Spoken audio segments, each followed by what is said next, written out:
नमस्कार। शेखर वाणी में आपका बहुत बहुत स्वागत है। मैं हूं अरुण शेखर। आज एक नई कहानी लेकर के हाजिर हूं मैं आपके लिए, और ये कहानी है सूरज प्रकाश की।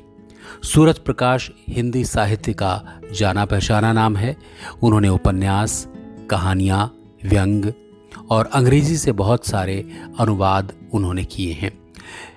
उनके बारे में और ज़्यादा डिटेल में अभी नहीं बात करूँगा, क्योंकि सूरज प्रकाश जी से लंबी बातचीत आप देख सकते हैं डिस्क्रिप्शन बॉक्स में जाकर के, उसका लिंक उसमें दिया हुआ है। आज जो कहानी हम पढ़ने वाले हैं बहुत ही शानदार है, और बहुत मैं कहूँगा कि आजकल हमारे जीवन में रिश्तों का जो महत्व रह गया है उसी को ध्यान में रखकर, बल्कि उसकी पड़ताल करती हुई ये कहानी है छोटे नवाब बड़े नवाब। तो आइए सुनते हैं। आखिर फैसला हो ही गया। हालांकि इससे न तो छोटा खुश है न बड़ा। बड़े को लग रहा है कि छोटे का इतना नहीं बनता था, ज्यादा हथिया लिया है। छोटा भुनभुना रहा है कि बड़े ने सारी मलाई अपने लिए रख ली है, मुझे तो बस टुकड़ा भर देकर टरका दिया है। लेकिन मैं भी चुप नहीं बैठूंगा, अपना हक लेकर रहूंगा। छोटा भारी मन से उठा। चलता हूं बड़े, वो इंतजार कर रही होगी। नहीं छोटे, इस तरह मत जा, बड़े ने समझाया। घर चल, सब इकट्ठे बैठेंगे, खाना वहीं खा लेंगे। हैं, फोन कर दे उसे, वहीं आ जाएगी। होटल से चिकन वगैरह लेते चलेंगे। छोटा मान गया। फोन उठाते ही छोटी की बीवी ने पूछा, क्या क्या मिला? कहीं बाबूजी के लिए हाँ तो नहीं कर दी है? तुमने क्या मुझे पागल समझ रखा है क्या? छोटा आवाज दबाकर बोला। साथ वाली मेज पर बड़ा दूसरे फोन पर अपनी बीवी से बात कर रहा है। मैं माना ही नहीं बिज्जी को रखने की शर्त पर, छोटे ने बताया। नगद भी मिलेगा कुछ? हाँ, मुझे सिर्फ 3 देगा बड़ा। उसके पास फिर भी 20 लाख के ऊपर है नगद अभी भी, छोटा भुनभुनाया।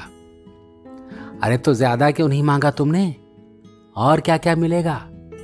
छोटी की बीवी फोन पर ही पूरी रिपोर्ट चाहती है। अभी बड़े के घर आ ही रही हो, सब बता दूंगा।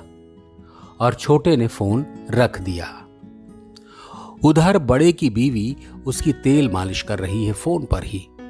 अरे आपकी तो ना पता नहीं अकल ही मारी गई है।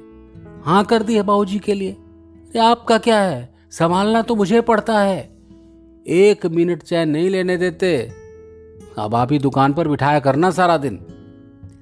अरे समझा करो भाई, बिज्जी को रखने की शर्त पर ही छोटा इतने कम पर माना है, बड़े ने तर्क दिया।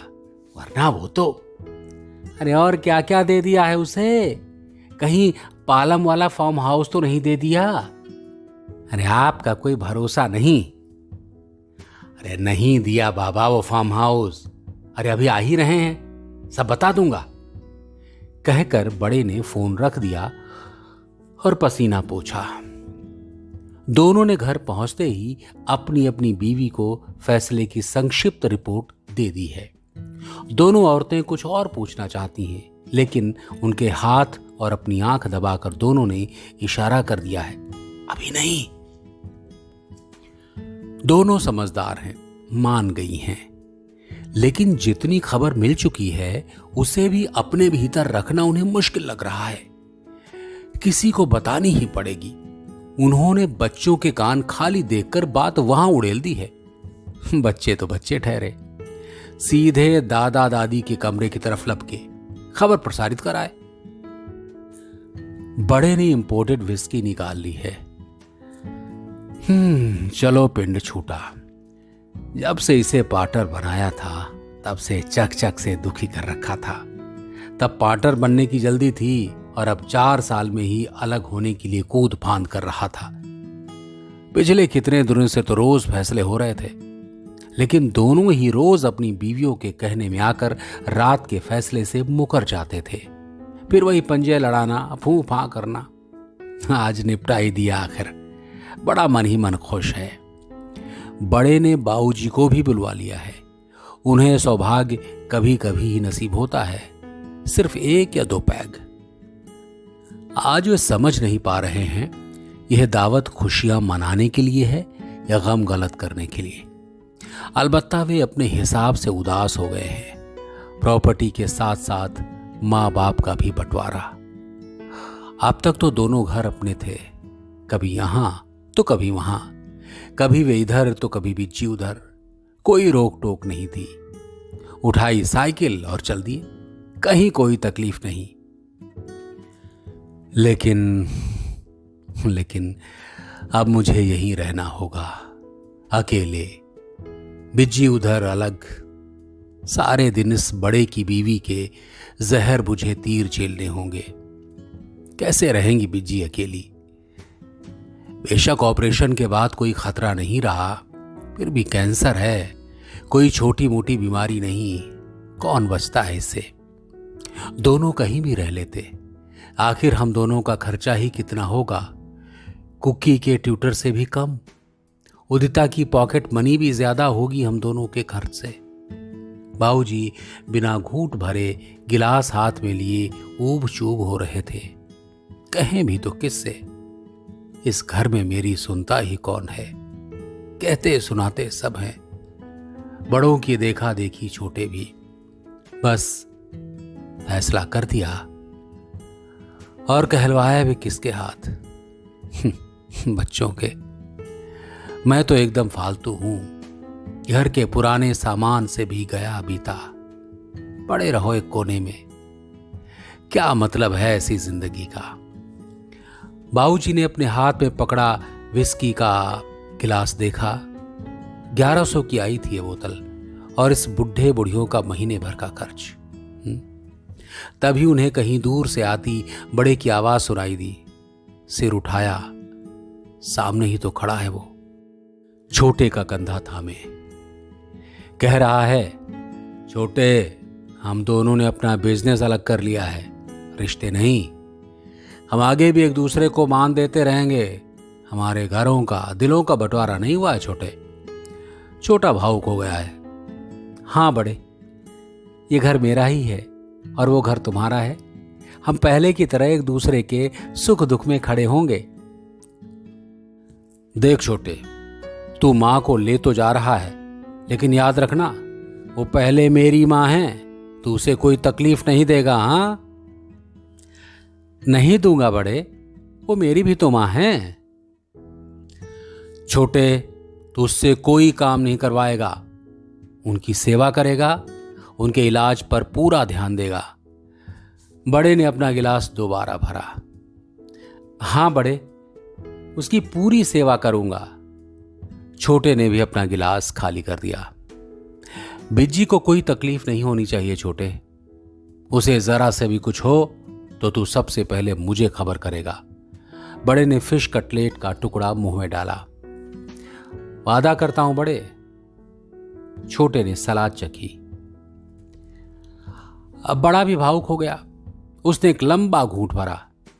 छोटे, मुझे गलत मत समझना, हम लोगों ने एक दूसरे के कहने में आकर ये बंटवारा तो कर लिया, लेकिन हम दोनों सगे भाई हैं? आगे भी बने रहेंगे। बाबूजी से और नहीं बैठा जाता। अपना बिन पिया गिलास वहीं छोड़कर लंबे लंबे डग भरते हुए अपने कमरे में चले गए। आज की रात तो थोड़ी देर बिज्जी के पास बैठ ले, कुछ कह सुन ले। कल तो उसे छोटा ले जाएगा।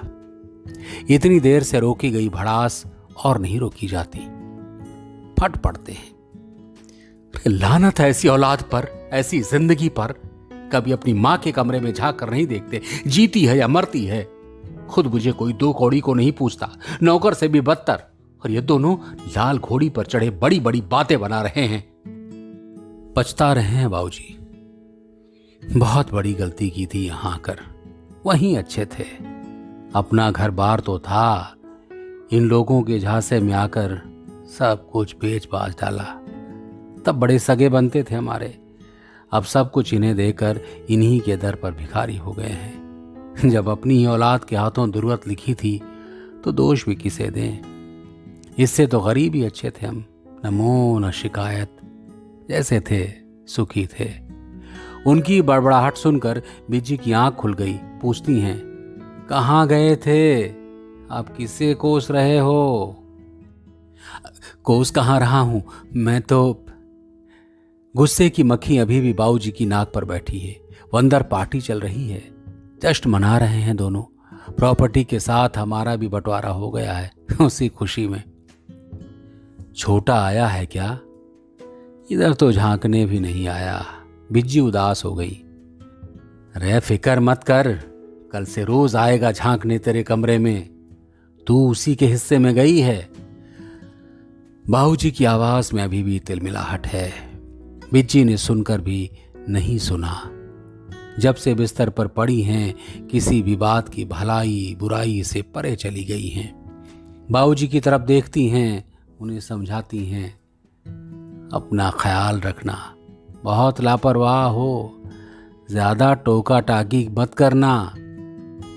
बड़ा और उसकी वो तो तुमसे वैसे ही ज्यादा चिढ़ते हैं। हाँ चिढ़ते हैं, सब चिढ़ते हैं मुझसे। हरामखोर हूं मैं तो। घर पर रहूं तो पिसता रहूं, दुकान पर बैठूं तो बेगार करूं। मुझसे तो दुकान का नौकर बंसी अच्छा है। महीने की 10 तारीख को गिनकर पूरी तनख्वाह तो ले जाता है, जबकि मैं काम भी उतना ही करता हूं। ग्राहकों को चाय पिलाता हूं, उनके जूठे गिलास धोता हूं, दुकान की सफाई करता हूं, साइकिल पर कितनी कितनी दूर जाता हूं। और क्या उम्मीद करते हैं मुझसे? अब इन 70 साल की बूढ़ी हड्डियों से जितना बन पड़ता है, खटता तो हूं। बाबूजी की दुखती रग दब गई है। वे फिर शुरू हो गए हैं। इन साहबजादों के लिए जमा जमाया घर छोड़कर आए थे, सब कुछ इन्हें दे दिया। अरे हमारी क्या है, कट जाएगी। अब इन दोनों ने महल खड़े कर लिए हैं, लाखों करोड़ों में खेल रहे हैं, और यहां अरे अब बस भी करो। तुम्हारा तो बस रिकॉर्ड हर समय बजता ही रहता है, कोई सुने ना सुने। जब तुम्हारा टाइम था तो तुम्हारी चलती थी, गलत बातें भी सही मानी जाती थी, हैं कि नहीं हैं? अब वक्त से समझौता कर लो, सही गलत। तू सही गलत की बात कर रही है? यहां तो कोई बात करने को तैयार नहीं है। बिज्जी ने नहीं सुना। वे अपनी रौ में बोल रही हैं, मुझे यहां से भेजकर भूल मत जाना। कभी कभी आ जाया करना, फोन कर लिया करना। मैं तो क्या ही आऊंगी वापस, अब बची ही कितनी है। बाबूजी एकदम सकते में आ गए। सहमे से बिज्जी को देखते रह गए। क्या सचमुच हमेशा के लिए जा रही है बिज्जी यहां से? ये बीमार कमजोर औरत, जिसके चेहरे पर हर वक्त मौत की परछाई नजर आती है, अब कितने दिन और जिएगी इस तरह? दवा दारू से तो वो पहले ही दूर जा चुकी है। अब इन आखिरी दिनों में तो दोनों बच्चों के कुटुंब को एक साथ हंसता खेलता देख लेती, आराम से मर सकती। न सही औलाद का सुख, हम दोनों को तो एक साथ रह लेने देते। उनसे और कुछ तो नहीं मांगते, जीते जी तो मत मारो हमें। लेकिन सुनेगा कौन? यहां जितना हो सकता था इसकी देखभाल कर ही रहा था। वहां तो कोई पानी भी नहीं देगा। कैसे जिएगी और कैसे जीऊंगा मैं? कहां खो गए? बिज्जी इतनी देर से जवाब का इंतजार कर रही है। बाबूजी उठकर बिज्जी की चारपाई के पास आए, वहीं बैठ गए। उनका हाथ थामा। भागवंती, हमारी औलाद तो ऊपर वाले से भी जालिम निकली। वो भी इतना निर्दयी नहीं होगा। जब भी बुलावा भेजेगा आगे पीछे चले जाएंगे। वहां तो अलग अलग ही जाना होता है ना। यहां तो जीते जी अलग कर रही है हमारी अपनी कोख जाई औलाद। बाबूजी का गला रुंध गया है। बिज्जी ने जवाब में कुछ नहीं कहा। कितनी कितनी बार तो सुन चुकी है उनके ये दुखड़े। बिज्जी ने हाथ बढ़ाकर बाबूजी की आंखों में चमक आए मोती अपनी उंगलियों पर उतार लिए। उधर बड़े छोटे के संवाद जारी हैं। अब दोनों नहीं बोल रहे हैं। दोनों के भीतर एक ही बोतल की इंपोर्टेड विस्की बोल रही है, जिसे कभी छोटा खोलता है तो कभी बड़ा। इस बार पैग छोटे ने बनाए। बड़े, मुझे माफ करना बड़े, मैंने अपनी वाइफ के बहकावे में आकर अपने देवता जैसे भाई का दिल दुखाया, उससे अपना हिस्सा मांगा। वो रोने को है। छोटे, अरे तू चाहे अलग रहे, अलग काम करे, तो इस घर का सबसे बड़ा मेंबर है। बड़ा फिर भावुक हो गया। मार्च में उदिता की शादी है, सब काम तुझे ही करने हैं? फिकर मत कर बड़े, मैं इस घर के सारे फर्ज अदा करूंगा। उदिता की शादी का सारा इंतजाम मैं देखूंगा। छोटे के भीतर बड़े के बराबर ही शराब गई है। इससे पहले कि इसके जवाब में बड़ा कुछ कहे, या आज का फैसला अपनी बीवी की सलाह लिए बिना बदले, उसकी बीवी ने आकर फरमान सुनाया। अब बहुत हो गई है, चलो खाना लग गया है।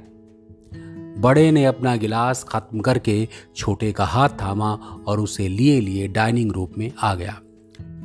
वहां बाबूजी और बिज्जी को न पाकर उसने उदिता से कहा, जा बेटे, बाबूजी बिज्जी को भी बुला लाओ। जवाब बड़े की बीवी ने दिया, उन लोगों ने अपने कमरे में ही खा लिया है, आप लोग शुरू करो। खाना खाने के बाद बड़ा, छोटा और उनकी बीवियां चारों लोग बाबूजी बिज्जी के कमरे में गए। बिज्जी सो गई हैं। बाबूजी अधलेटे आंखें बंद किए पड़े हैं। चलते हैं बाबूजी। ये छोटे की बीवी है। उसने बाबूजी के आगे सिर झुकाया। वो जब भी बाबूजी बिज्जी से विदा लेती है ऐसा ही करती है। छोटा भी उसके साथ साथ ही झुक गया। बाबूजी ने रजाई से हाथ निकाला, ऊपर किया, कुछ बुदबुदाए और हाथ रजाई में वापस चला जाने दिया। छोटा और उसकी बीवी यही दोहराने के लिए बिज्जी की चारपाई के पास गए, लेकिन बाबूजी ने इशारे से रोक दिया। सो गई है, जगाओ मत।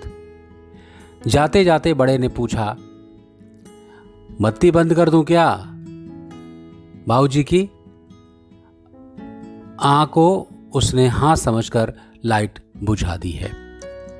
छोटे के कार स्टार्ट करने तक यह तय हो गया है कि बड़ा कल ही छोटे को उसके हिस्से में आई प्रॉपर्टी के कागजात वगैरह और पैसे दे देगा। छोटे की बीवी परसों आकर बिज्जी को और उनका सामान लिवा ले जाएगी। रात में छोटे और बड़े की अपनी अपनी बीवी की दरबार में पेशी हुई। एक बार फिर लंबी बहसें चली और दोनों की ब्रेन वॉशिंग कर दी गई और उन्हें जतला दिया गया कि उन्हें फैसले करना नहीं आता।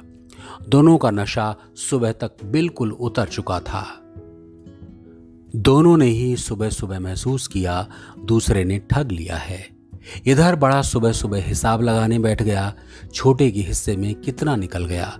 उधर छोटा कॉपी पेंसिल लेकर बैठ गया, उसे देने के बाद बड़े के पास कितना रह जाएगा। दोनों को हिसाब में भारी गड़बड़ी लगी। बड़े को शक हुआ छोटे ने जरूर कुछ प्रॉपर्टीज अलग से खरीदी बेची होंगी। इतना सीधा तो नहीं है वो। दुकान पर जाते ही सारे कागजात देखने होंगे। क्या पता छोटे ने पहले ही कागजात पार कर लिए हों। उधर छोटे को पूरा विश्वास है बड़े के पास कम से कम 30 लाख तो नगद होना ही चाहिए। पिछली 3-4 डील्स में काफी पैसे नगद लिए गए थे। कहाँ गए वे सारे पैसे? फिर उसने मार्केट रेट से हिसाब लगाया। उसके हिस्से में कुल 14-15 लाख ही आ रहे हैं, जबकि बड़े ने अपने पास जो प्रॉपर्टीज रखी हैं उनकी कीमत 1 करोड़ से ज्यादा है।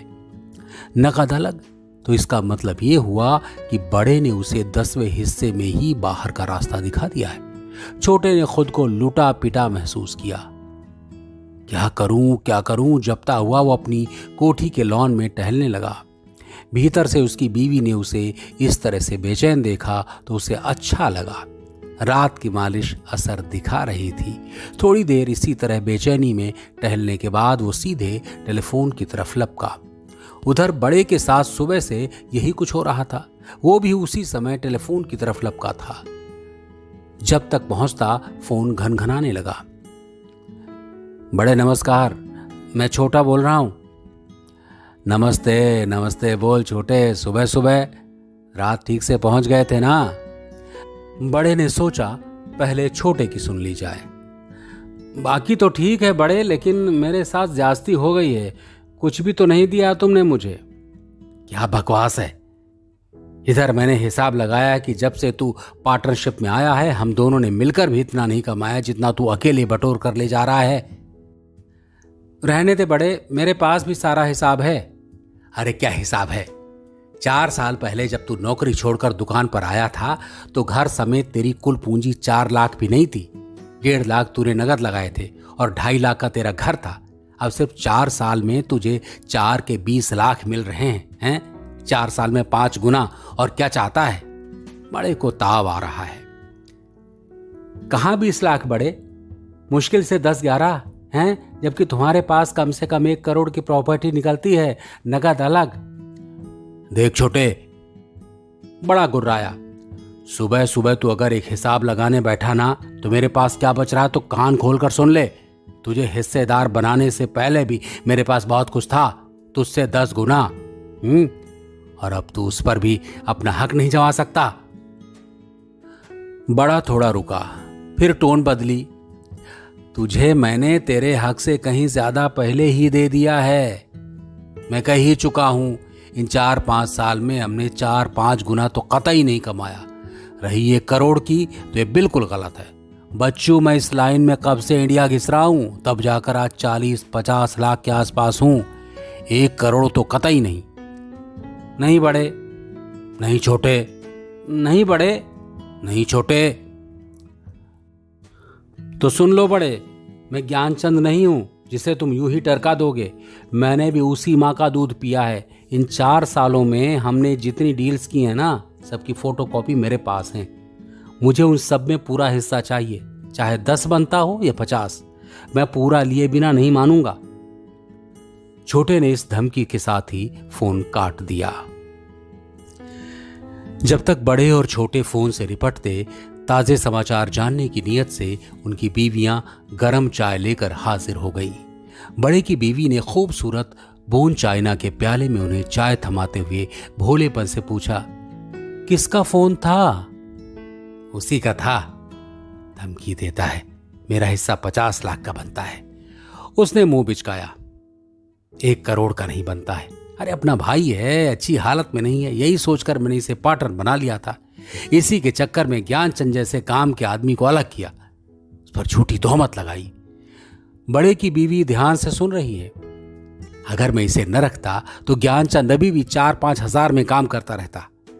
अब जो छोटा 15-20 लाख की चपत लगाने के बाद भी उचक उचक कर बोलियां लगा रहा है, वे तो बचते। बड़े की बीवी ने तुरंत कुरेदा, तो अब क्या करोगे? ज्ञानचंद को फिर बुलाओगे क्या? अकेले कैसे संभालोगे दुकान की इतनी भाग दौड़? अरे बुलाने को तो बुला लूं, अब भी बेचारा खाली ही घूम रहा है। कभी एक बेटे के पास जाता है, कभी दूसरे के पास, लेकिन पता नहीं अब सिर्फ सैलरी पर आएगा या नहीं। एक बार तो उसे धोखे में रखा, हर बार थोड़ी नहीं झांसे में आएगा। क्यों? उसे एक फ्लैट दिया तो था, सरिता बिहार वाला। बीवी ने अपनी याददाश्त का सहारा लिया। बड़ा हंसने लगा। वो तो मुकदमेबाजी वाला फ्लैट था। बेचारा ज्ञानचंद आज तक तारीखें भुगत रहा है। सुना है डीटीए में 15,000 खिलाए भी थे उसने कि फ्लैट उसके नाम रिलीज हो जाए। वे भी डूब गए। तो कोई नया आदमी रखोगे क्या? रखना तो पड़ेगा, लेकिन ज्ञानचंद जैसा मेहनती और ईमानदार आदमी आजकल मिलता कहाँ है। सच बताऊं, आज तो हमारे ठाट बाट हैं, सब उसी की प्लानिंग और मेहनत का नतीजा है। उसी की खरीदी हुई कई प्रॉपर्टीज हमने बाद में बेचकर कम से कम 50 लाख कमाए होंगे। एक काम क्यों नहीं करते? उदिता की शादी के लिए उसे बुलाओगे ही ना, तब बात कर लेना।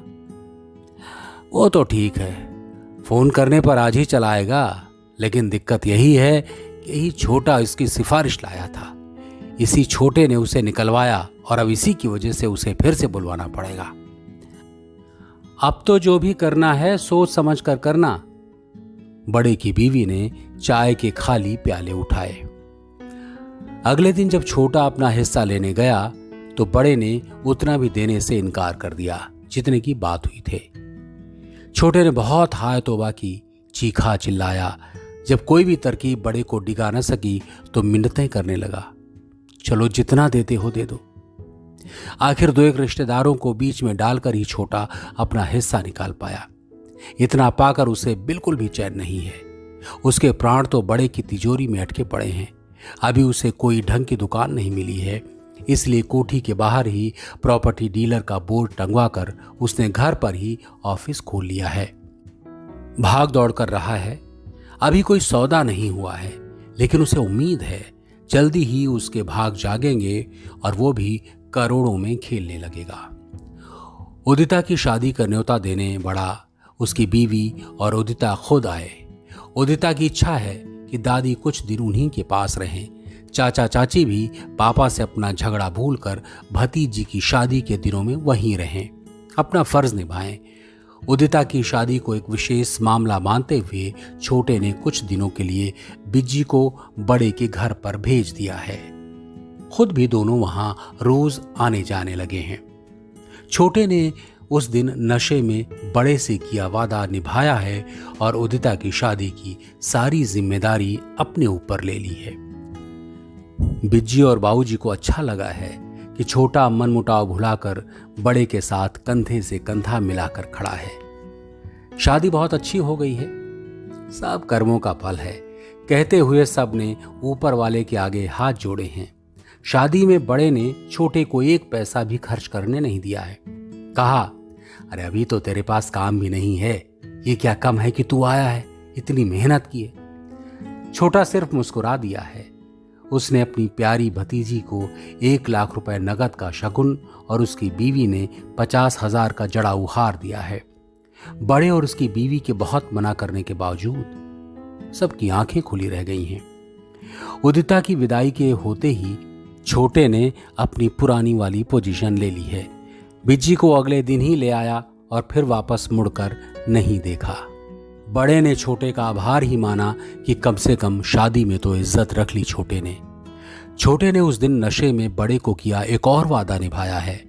उसने बिज्जी को कोई तकलीफ नहीं होने दी है। न उसने मां की वजह से नौकरानी को निकाला, न उसने घर के काम करवाए। जितनी बन पड़ी सेवा की, उनका इलाज जारी रखा। अब इस बात का उसके पास कोई जवाब नहीं है कि बिज्जी दिन भर रोती रहती हैं। बाबूजी को, बड़े को, उसके बच्चों को याद करती हैं। वैसे बिज्जी को कोई तकलीफ नहीं है।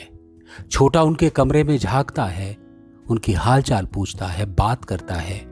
कार में कभी कभी मंदिर भी ले जाता है। उसकी बीवी भी बड़े की तुलना में कम ताने मारती हैं। खाना भी ठीक और वक्त पर देती हैं। पर बिज्जी को जो चाहिए वो न मांग सकती हैं और न कोई देने को तैयार है।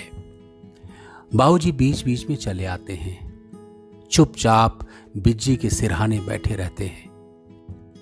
खुद भी रोते हैं और उसे भी रुलाते हैं। उसके छोटे मोटे काम कर जाते हैं। हर बार कुछ न कुछ लाते हैं उसके लिए। नहीं आ पाते तो फोन कर लेते हैं। इन दिनों वे खुद भी बीमार रहने लगे हैं।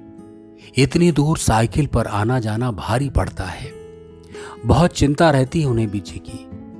उसके लिए तड़पते छटपटाते रहते हैं। उनके खुद के पास तो घर और बाहर दोनों हैं, कहीं भी उठ बैठ लेते हैं। बिज्जी बेचारी सारा दिन अकेली कमरे में पड़ी रहती हैं।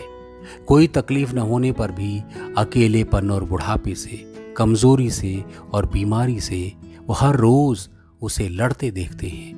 असहाय से उसका हाथ थामे बैठे रहते हैं घंटों। इस बीच 2 बार बिज्जी की तबीयत खराब हुई। पहली बार तो 2 दिन में ही अस्पताल से घर आ गई। तब छोटे ने किसी को भी खबर नहीं दी, न बड़े को न बाबूजी को। खुद दोनों ही भाग दौड़ करते रहे। लेकिन दूसरी बार की खबर बाबूजी के जरिए बड़े तक पहुंच ही गई। बड़ा बहुत नाराज हुआ, लेकिन छोटा उसकी नाराजगी टाल गया। बिज्जी महीना भर अस्पताल में रही। बाबूजी लगातार वहीं रहे, अपने आप को पूरी तरह भूलकर। बिज्जी के घर वापस आ जाने पर बाबूजी ने बड़े और छोटे के आगे हाथ जोड़े। उन्हें अब तो बिज्जी के साथ रहने दिया जाए।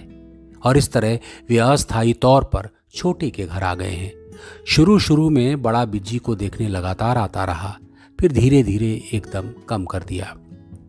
आधी रात के वक्त बड़े के घर फोन की घंटी बजी है। बड़े ने वक्त देखा, 1:45। इस वक्त कौन? फोन उठाया। बड़े, मैं छोटा बोल रहा हूं, पहले मेरी पूरी बात सुन लो तभी फोन रखना। बड़ा घबराया, छोटा इस वक्त क्या कहना चाहता है? अभी थोड़ी देर पहले बिज्जी चल बसी। अंतिम संस्कार कल सुबह 11 बजे होगा। आप बिज्जी के अंतिम दर्शन तभी कर पाएंगे जब आप प्रॉपर्टी में मेरे हिस्से के 50 लाख के पेपर्स लेकर आएंगे। और फोन कट गया। तो ये थी कहानी छोटे नवाब बड़े नवाब, लेखक सूरज प्रकाश। आप सुनते रहिए, देखते रहिए शेखर वाणी, और इसे सब्सक्राइब करें, शेयर करें और प्लीज़ कमेंट करके बताएं कि कैसे लगते हैं आपको ये एपिसोड्स, और क्या सुनना चाहते हैं और क्या जानना चाहते हैं। मुलाकात होगी फिर किसी नई कहानी, नई मुलाकात के साथ। तब तक अपना ख्याल रखिए। नमस्कार।